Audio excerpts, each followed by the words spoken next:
There are a few central themes in Edgar Allan Poe's poem The Raven. The first is madness and despair. The Raven is essentially a poetical study of despair. As the poem progresses, the narrator veers further and further away from rational thought.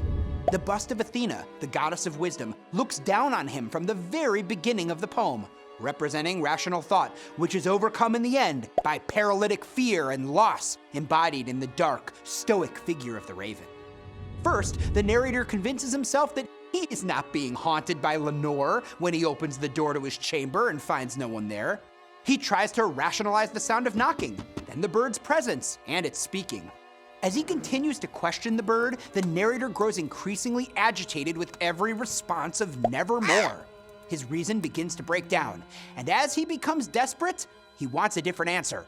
The speaker is the one who assigns context to all the Raven's answers. The bird speaks only one word, but the narrator ascribes increasingly irrational meaning.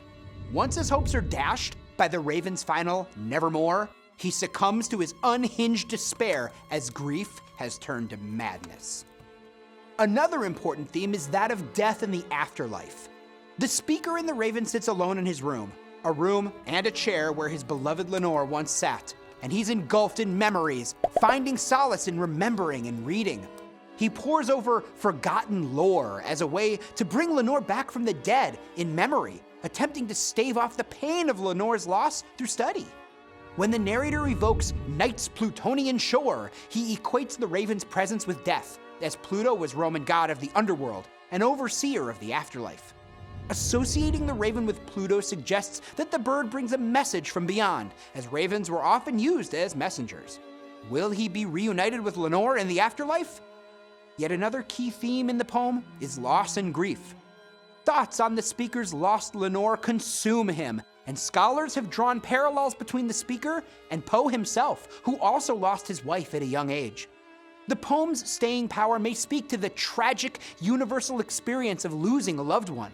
When the speaker asks the Raven if there's any hope he might be reunited with Lenore after his own death, his simmering reactions of outrage and anger reflect common feelings of anger and grief at being denied what is most desired.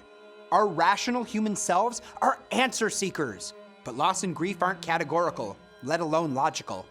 Additionally, there's another type of loss at work in the poem, the loss of the past. Allusions made to a bygone era, from the speaker reading forgotten lore to the busts of Greek gods overseeing his past, show that the past is something present to the pained poet.